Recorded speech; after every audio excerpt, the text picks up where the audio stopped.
আসসালামু আলাইকুম ওয়া রাহমাতুল্লাহ। আজ আমরা প্রিয় নবী হজরত মুহাম্মদ সাল্লাল্লাহু আলাইহি ওয়াসাল্লামের ৮০টি গুরুত্বপূর্ণ সহিহ হাদিস জানব, যা আমাদের ঈমানকে মজবুত করতে সাহায্য করবে ইনশাআল্লাহ। হাদিসগুলো হলো: নম্বর ১, তোমরা অনুমান বা সন্দেহ পোষণ হতে সাবধান থাকো, কেননা অনুমান সবচেয়ে বড় মিথ্যা। নম্বর ২, যে লোক মানুষের প্রতি দয়া অনুগ্রহ করে না, তার প্রতি আল্লাহ পাকও দয়া অনুগ্রহ করেন না।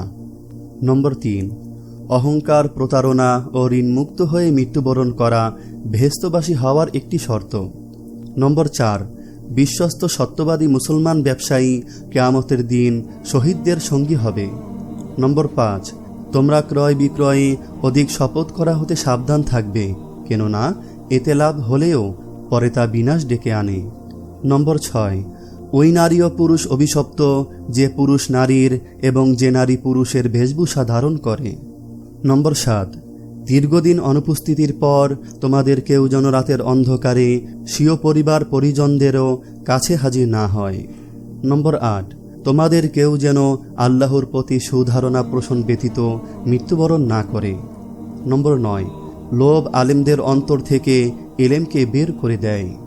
নম্বর ১০, তোমরা কবরসমূহের জিয়ারত করবে, কেননা তা মৃত্যুকে স্মরণ করিয়ে দেয়।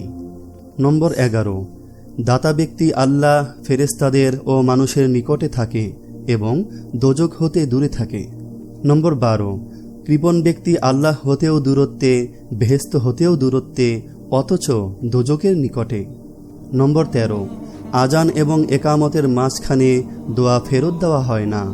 নম্বর ১৪, প্রত্যেক জিনিসেরই একটা মাজন রয়েছে, আর অন্তরের মাজন হল আল্লাহর জিকির। নম্বর ১৫, আনন্দ তার জন্য যার আমলনামায় ইস্তিগফার বেশি বেশি পাওয়া যায়।